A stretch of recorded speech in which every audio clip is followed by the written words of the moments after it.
자신에게 은혜를 베풀어 달라라고 말합니다. 이때 이 라반 장인어른이 어떻게 이야기했을까요? 쉽게 흔쾌히 그래 여태까지 수고했으니까 자 이것저것 다 챙겨서 가라 라고 했을까요? 절대요. 이 라반은 야곱보다 더한 사람이에요. 한마디로 이 야곱을 자신의 몸종처럼 쓰고 싶은데 독립한다고 하니까 마음이 상했어요. 단지 두 딸의 또 남편이기도 하고 손주들이 11명씩이나 12명씩이나 있지만 참 안타깝기는 한데 이 야곱을 놓을 수가 없는 거예요. 왜냐하면 너무나 장사 속에 있고 이 속을 따지다 보니까 요만한 일꾼이 나타나지 않을 것 같아요. 이렇게 무료로 사용할 수 있는 일꾼은 야곱밖에 없었던 거예요. 그런데 이 딸들의 외압이 점점 커지는 거죠. 아빠 그럴 수가 있어? 우리가 지금 몇 년을 지금 이곳에서 이처럼 쎄빠지게 일을 했는데 어떻게 이렇게 배려를 할 수 못하면 나 아빠 딸 맞아 뭐 이런 식으로 이제 항의를 하기 시작한 거죠. 이때 야곱이 건의를 하는 거예요. 어떤 건의입니까? 아버님의 양과 염소들 가운데 시들시들 병든 것, 짐승 것, 부정한 것들은 다 제가 가지겠습니다. 지금 거는 다 아버지 가지시고 이 이후에 태어난 것 가운데 비실비실하고 부정한 모든 것들은 제가 재산으로 삼겠습니다 라고 이야기했어요. 자, 부정한 것. 그 당시 이 양이 검정 색깔이라든가 얼룩달룩한 이 모든 것들이 부정하다고 생각했어요. 한마디로 질병이 있기 때문에 온전한 색깔을 가지지 못했다라고 생각했던 것이 충분히 그럴 수 있어요. 그렇잖아요. 이 양이 흰색이어야 되고 염소가 검정색이어야 되고 뿔도 이뻐야 되는데 이것들이 뒤바뀌어 있다면 이거 참 흉측하게 생각하기도 하고 뭔가 깨름직하잖아요. 병이 있다라고 그 당시에는 생각했던 거예요. 충분히 그럴 수 있습니다. 딱 생각해 보니까 잘만 하면 이 라반의 입장에선 승산이 있다고 생각한 거예요. 이건 걸렸다는 거지. 그래서 많이 낳지 못하면 출가할 수 없다는 사실을 확신을 갖고 이제 조금 울긋불긋한 그 다음에 전박이가 있는 것들은 다 추려가지고 가능성이 있는 모든 양과 염소들은 아들을 통해서 삼육기를 떠나보낸 거예요. 이런 무정한 아버지가 어디 있습니까? 장인어른이 그렇게 재산 주기가 싫어서 그것들을 모아가지고 정말로 자신의 아들들을 가지고 그냥 보내버린 거예요. 너무나 놀랬지 않았겠습니까? 실망감이 아마 야곱의 마음속에도 있었고 딸들 마음속에도 아버지가 왜 저렇게 막 슬퍼했을지 몰라요. 그런데 하나님의 은혜가 여기에 있었죠. 어떻게 합니까? 이 묘한 기술을 부리는데요. 특별히 이 당시 유전공학이 없었던 그런 상황 속에서 버드나무 가지와 살구나무 가지와 신풍나무 가지를 꺾어다가 이 양들이 이 교배할 때 그때 그 앞에서 심어놓고 교배하게 하면 희한하지요. 그럼 얼룩달룩하고 그리고 양이 검정양이 태어나기 시작한 거예요. 이거 뭘로 말할 수가 없는데 이 학자들도 이건 어떻게 해서 이렇게 되는 것이지? 라고 설명을 못하는데 딱 한 가지 근거가 있다면 하나님께서 은혜를 베풀어 주신 거예요. 뭐냐? 하나님 나 아직 여기 있어 라는 것이죠. 야곱이 아직 하나님을 찾지 못했고 하나님을 정말 따라서 살지 못하고 있는 그때에 하나님이 항상 함께한다는 사실을 보여주고 계셨다라는 거예요. 자, 시간이 지납니다. 하나님께서 이 야곱과 함께함으로 말미암아 점점 이 야곱은 풍성해지기 시작했어요. 그러다가 이 정말 어느 한순간에 부자가 됐는데 창세기 30장 43절 말씀해 보니까 이에 그 사람이 매우 번창하여 양떼와 노비와 낙타와 나귀가 많아졌더라 이렇게 평가합니다. 한마디로 노비까지 많아진 거예요. 자신이 산 그 재물이 많아져서 그걸 통해서 일꾼들을 사들이기 시작했고 따로 관리하는 일꾼들을 통해서 막 한 무리 두 무리 막 두 대 세 대를 이루기 시작했다 이 말입니다. 한마디로 단시간에 부자가 돼버리고 만 거예요. 그런데 이와 같은 상황을 라반과 처남들은 받아들일 수 없었던 거예요. 도대체 이해할 수 없는 것입니다. 그래서 마치 도둑놈 취급을 하기 시작했던 것이죠. 그래서 야곱의 식구가 오늘 도망가기로 결정한 거예요. 이렇게 살다가 눈총 맞아서 죽겠다라고 생각했던 것이죠. 이 살얼음판에서 도저히 이 아버지 눈총 속에서 못하고 처남 눈총 속에서 도저히 살 수 없을 것 같아. 여보, 오늘 야반도주 합시다. 그래서 야반도주를 결정한 것입니다. 그런데 희한하죠? 도망갔다는 소식을 어떻게 그렇게 빨리 알았는지 라반이 듣게 됩니다. 그래서 라반이 자신들이 키우고 있던 양떼들은 최소한의 1령만 놔두고 모두 모아다가 이 저놈 잡아라 해가지고 이 야곱을 쫓아서 그놈 잡기 위해서 7일 동안 그 7일길을 열심히 말 타고 달렸다는 거 아니에요.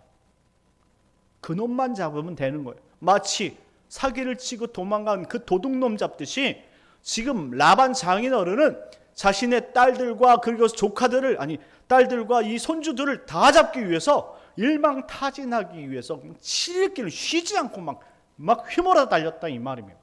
그리고 나서 길르앗산까지 이르렀다라고 설명하는 것이죠. 24절 말씀 다 같이 읽겠습니다. 24절입니다. 시작. 밤에 하나님의 아람 사람 라반에게 현몽하여 이르시되 너는 삼가 야곱에게 선악간에 말하지 말라 하셨더라. 아멘.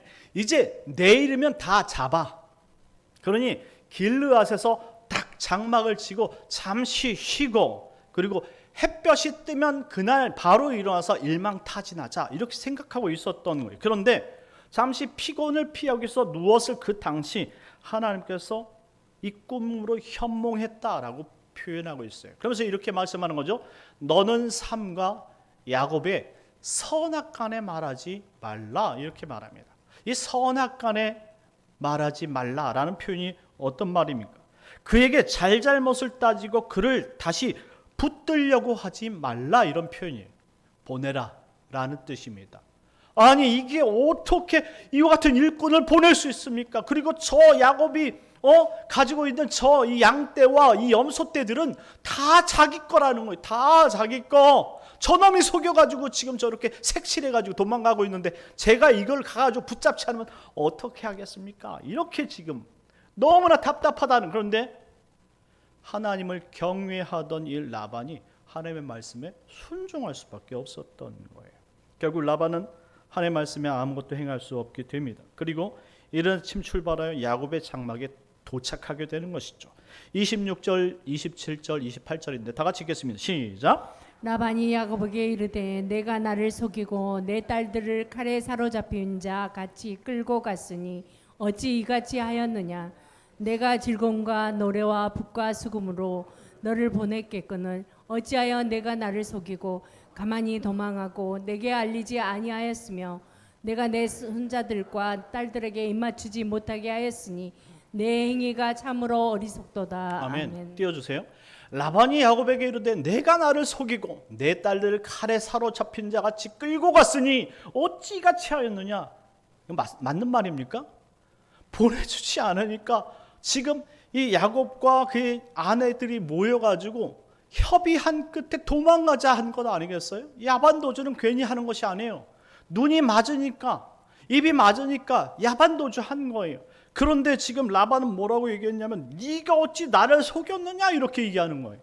안 보내주니까 정식적으로 이야기하면 또 몇 년간 있으라 할 거니까 지금 자신의 가정과 새로운 독립을 하고 새 가정을 꾸려야 되는 상황 속에서 언제까지 이제 100세 가까이 어떻게 내가 그곳에서 있느냐 이 말이죠. 나도 힘들어 죽겠다 이 말이죠. 그런데 속였다 이 말입니다. 라반은 야곱에게 자신의 본심을 숨기고 야곱의 장인으로서 이 두 딸의 아버지로서 그리고 11 아들 손자와 한 명의 손녀딸을 가진 할아버지로서 이야기한 거예요. 왜 도둑놈처럼 떳떳하지 못하게 훔쳐 도망가듯 도망가느냐 이렇게 설명합니다. 야곱이 간다고 말만 했다면 자신이 즐거움과 노래와 북과 수금으로 축복하며 기쁜 마음으로 얼마든지 보내줬을 텐데 축제를 벌이고 가는 길을 축복해줬을 텐데 이럴 수 있느냐 이렇게 이야기하는 것이죠. 사람이 너무 거짓말을 하면 서로가 다 알아요. 너무나 오죽했으면 도망가고 싶었겠느냐 이 말이죠. 적어도 자신의 딸들과 자신의 손주들에게 입맞출 수 있는 시간을 허락했다면 내가 이놈한테 내 용돈을 이렇게 많이 두둑히 해가지고 보냈을 텐데 어떻게 나한테 이럴 수 있느냐라고 말을 한 것입니다. 그리고 29절 말씀에 라반이 말하기를 그런 너를 해할 능력이 나에게 있으나 너희 아버지의 하나님 곧 이삭의 하나님이 어젯밤에 내게 말씀하기를 너는 삼가 야곱에게 선악간에 말하지 말라 하셨기 때문에 보내주는 것이다. 관용을 베풉니다. 그렇습니다. 라반은 지금 자신의 힘으로 야곱이 가진 모든 재산을 다 뺏을 만한 힘이 있다고 이야기합니다. 그래요. 그럴 수 있습니다. 또한 그러려고 7일길을 단숨에 달려왔습니다. 그런데 어째서 야곱을 보내야 합니까? 그에겐 하나님이 있기 때문에 그렇다는 거예요. 인간의 힘으로 무엇인가 착취하려고 하지만 그가 착취할 수 없었던 결정적인 이유는 야곱의 하나님 때문에 그렇다는 거예요. 자, 이것을 조금 더 이렇게 해석을 해봅니다. 사탄 마귀가 우리 영혼을 갉아먹으려고 오는데요. 결정적으로 우리 영혼에 손을 댈 수 없는 이유가 있다면 무엇일까요? 하나님이 우리를 지키고 계신 줄 믿으시기 바랍니다. 하나님이 우리를 지키고 있으니까 우리 생명을 취할 수 없다라는, 그러니 나타나서 선악간에 따지지 말라라고 이야기. 왜? 진정한 선은 하나님께 있기 때문입니다. 이것을 넘어서는 순간 하나님이 손대시는 것이죠. 우리 믿는 사람들에겐 성령 하나님이 함께 하시는 줄 믿으시기 바랍니다. 하나님이 우리와 함께 하시기 때문에 우리는 알지 못하지만 여러 가지 정말로 어려운 상황들 속에서 우리가 하나님께서 보호해 주셨기 때문에 오늘 하루를 무사하게 살 수 있다는 것을 꼭 기억하시길 바랍니다. 우리가 똑똑해서가 아니고 우리가 건강해서가 아니고 우리가 잘나서가 아니라 모든 문제, 이로 말할 수 없는 여러 가지 문제들이 있으나 하나님께서 그것을 평안으로 바꾸셨기 때문에 우리가 오늘 하루를 평안 속에서 사는 거예요. 그런데 우리는 또 그렇게 생각하죠. 오늘 하루 너무 불평불만이 많을 수 있어요. 왜 나는 이렇게 하는 것이 안 될까? 이렇게 생각할 수도 있는데 그 모든 것들을 다 하나님께서 다 죽이듯이 죽여놓고 정말 오늘 내가 정말 힘들다고 생각한 그 한 가지만 오늘 힘들게 하시는 것이죠. 그렇다면 이유는 뭡니까? 하나님이 오늘 함께 하신다는 사실을 더 깊이 알도록 하시는 것입니다. 그런데 이와 같은 사실을 오늘 이 라반은 알았지만 또한 이 야곱은 알지 못했다라는 것이 안타까운 일이죠. 한마디로 이 야곱 역시 그와 같은 이야기를 들었으면 하나님이 지금 나와 함께 하시는구나 라는 생각으로 받아들이면 더 은혜가 됐을 텐데 아직 이 야곱은요 영적으로 너무나 문외한이고 영적으로 너무나 어둡다 보니까 지금 하나님께서 그와 함께 하면서 여러 사인들을 주지만 그것을 발견할 능력이 없었다는 거예요. 우리가 신앙이 초짜이고 아직 너무나 어려서 정말 하나님께서 하시는 말씀을 듣기 어렵고 그리고 하나님의 뜻대로 구별하기 어렵고 하나님의 뜻대로 행하는 것을 행하기 어려운 때가 있어요. 그때는 하나님께서 무엇라고 말씀하시는데 그 말씀이 무엇인지를 잘 새겨들을 수가 없고 분별하지 못할 때가 너무나 많기도 하죠. 그런데 우리가 점점 성숙하면서 이것이 하나님께서 나에게 하시는 말씀이구나 라는 사실을 알게 되는 순간이 있어요. 그때부터 우리는 영적인 성숙이 일어나고 있다는 걸 알게 돼요. 그러니 우리는 영적으로 예민할 필요가 있어요. 영적으로 예민하면 두 가지가 반드시 전제가 돼야 돼요. 첫째, 말씀이 풍성히 내 안에 있어야 돼요. 말씀이 있어야지 그러한 여러 가지 사건들과 그러한 배경의 이야기들이 내 영혼 안에서 그것이 생동감 있게 내 영혼을 스치듯 이야기한답니다. 자, 두 번째는 기도해야 돼요. 기도하지 않으면 우리 죽은 영성이 깨어나지 않는다는 거예요. 기도할 때 비로소 우리 영성이 깨어나기 때문에 하나님께서 무슨 말씀을 하게 되어지면 그것을 민감하게 반응하기 시작한다 이 말입니다. 우리가 영이 죽어 있거나 자고 있다면 어떻게 하나님께서 말씀하신 것을 구별할 수 있겠습니까? 그런데 우리 영이 기도로서 깨어 있다면 말씀으로 확신되어 있다면 우리는 분명히 정말 세미한 음성에도 우리는 반응할 수 있는 영성을 가지게 되는 줄 믿으시기 바랍니다. 자, 이제 그리고 라반이 오늘 야곱에게 이르기를 훔쳐간 드라빔을 내놓으라 라고 이야기합니다. 드라빔 30절 말씀 한번 읽어보겠습니다. 30절입니다. 시작. 이제 내가 내 아버지 집을 사모하여 돌아가려는 것은 옳거니와 어찌 내 신을 도둑질하였느냐. 자, 어찌 내 신을 도둑질했느냐라고 이야기합니다. 하나님을 믿는 것 같은데 종교다원주의자라는 것을 알 수 있지요. 이 드라빔이라는 것은 이 메소포타미아 고대 근동 지역에서 가족에게 치유와 복을 제공하던 손바닥만한 이 가족 수호신을 말합니다. 적어도 라반은 이것만큼은 다시 찾아가야겠다라는 거예요. 하나님보다 드라빔이 더 중요하다라는 사실을 언급하고 있어요. 이건 그가 하나님은 인정하지만 드라빔을 더 중요시 여긴다는 거예요. 우리가 하나님을 섬기는 또 예수만을 섬기는 복된 성도라고 이야기하는데 매사에 우리가 하나님 외에 중요시하는 것이 더 있다면 그것이 드라빔이 될 수 있다는 것을 꼭 기억했으면 좋겠습니다.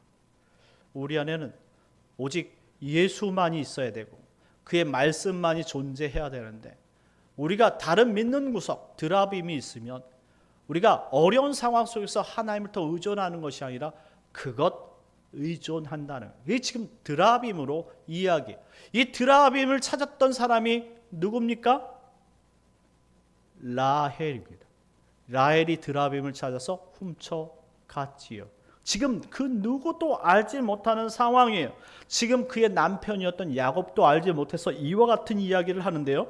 32절 말씀 다 같이 읽겠습니다. 시작. 삼촌의 신을 누구에게서 찾든지 그는 살지 못할 것이요 우리 형제들 앞에서 무엇이든지 애삼촌의 것이 발견되거든 애삼촌에게로 가져가소서 하니 야곱은 라헬이 그것을 도둑질한 줄을 알지 못함이었더라. 아멘. 야곱은 라반에게 이르길 우리 가족은 우상을 숭배하는 가족이 아니라 말합니다. 만일 우상을 훔쳐서 도망간 사람이 있다면 맹세코 그는 하나님 앞에 멀쩡할 수가 없습니다. 그러면서 뭐라고 얘기합니까? 외삼촌의 것이 발견되거든 외삼촌에게로 가져가소서 하니 참 이 모든 것들은 이야기하고 그 다음에 제일 첫 줄에 보니까 외삼촌의 신을 누구에게서 찾든지 그는 살지 못할 것이다 라고 이야기합니다. 그런데요 라헬이 이것을 몰래 훔쳤고요 결국 라헬이 어떻게 되죠? 살지 못하게 되죠. 죽음을 당하게 됩니다. 어떻게 죽음을 당합니까? 창세기 35장 16절에서 18절 말씀에 보니까 라헬은 이 베냐민을 낳다가 죽게 되지요. 결국 베냐민을 품지 못하고 죽게 됩니다. 이 모든 것들이 다 우상과 연결되어 있어요. 왜 하나님께서 야곱은 라헬을 그토록 사랑했지만 라헬이 끝까지 야곱과 함께하지 못하게 하셨는가? 그리고 왜 그의 언니 레아에게 그렇게 풍성한 자녀를 허락했는가? 이것은 이 드라빔과 연관이 되어 있기 때문에 그렇습니다. 라헬은 그토록 정말로 그 순간순간 하나님을 의지하는 것이 아니라 드라빔을 의지했고 남편의 사랑을 받기 위해서 자신의 욕구, 욕심 이 모든 것들 드라빔을 통해서 이루려고 했던 그런 여인으로 등장하는 것이죠. 결국 이 라헬은 자신이 둘째를 낳다가 생명을 달리하게 된 것이죠. 이것을 그때까지는 몰랐던 거예요. 하지만 야곱이 고백하게 된 것이죠. 외삼촌의 신을 누구에게서 찾든지 그는 죽을 것입니다. 그 이야기대로 그 선언대로 되었다라는 설명입니다. 그러니 우리는 함부로 이야기해서는 안 돼요. 생사화복은 함부로 입에 담아서는 안 된다는 것을 꼭 기억해야 됩니다. 그래서 이제 라반은 더 이상 자신의 드라빔을 찾지 못하고 야곱을 축복하고 돌아가는 것이 오늘 마지막인데요. 44절에서 좀 길지만 49절까지 읽어야 돼요. 44절에서 49절까지 다 같이 읽겠습니다. 시작. 이제 오라 나와 내가 언약을 맺고 그것으로 너와 나 사이에 증거를 삼을 것이니라.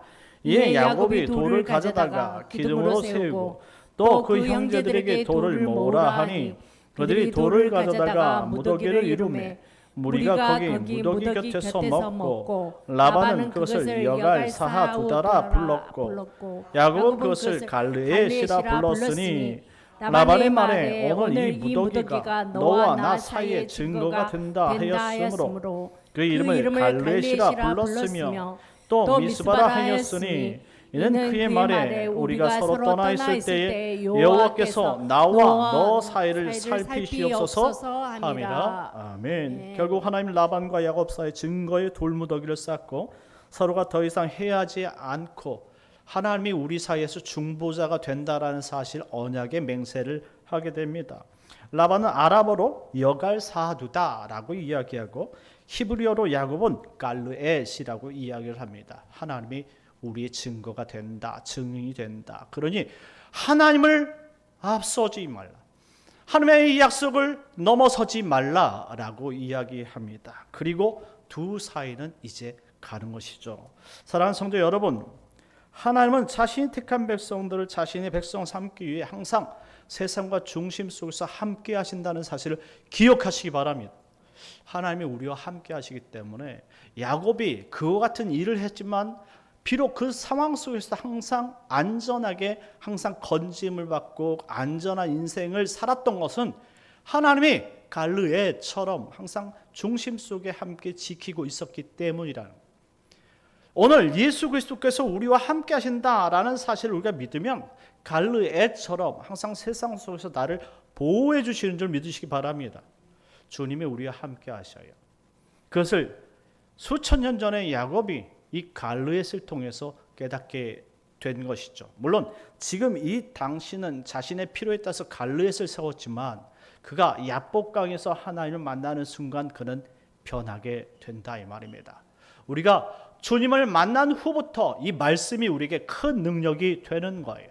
그러니 우리가 이 말씀을 부여잡고 일상 속에서 우리가 날마다 묵상하고 살아간다면 우리가 붙잡고 있는 이 말씀이 우리를 어떤 상황 속에서도 우리를 행복하고 또 평안으로 유지하고 우리를 붙들어 주는지를 믿으시기 바랍니다. 오늘도 말씀을 부여잡으십시오.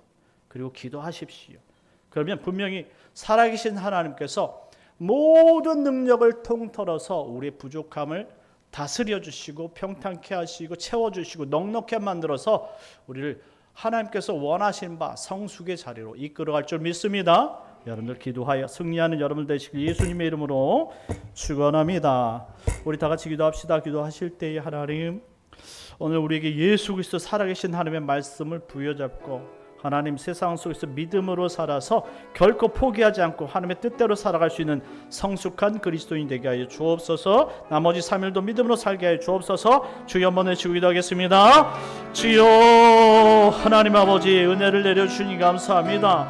오늘 아버지 야곱이 라반을 통해서 갈르엣이라는 아버지 하나님의 그 산 증거를 하나님 아버지 세우고 아버지의 말씀을 통해서 하나님이 자신과 함께한다는 사실을 고백했사오니 하나님 아버지 우리 삶 가운데 우리 역시 하나님의 살아계신 말씀을 통해 주님이 우리와 함께하신다는 사실을 깨닫고 믿음으로 오늘 하루를 살아갈 수 있는 거룩하고 성숙한 성도들이 될 수 있도록 인도하여 주시옵소서. 나머지 3일 동안 함께해 주실 믿습니다. 예수님의 이름으로 기도드리옵나이다. 아멘. 참 좋으신 하나님 은혜를 감사합니다. 하나님 오늘 야곱이 하나님께서 살아계심을 하나님 경험하게 되고 하나님께서 또한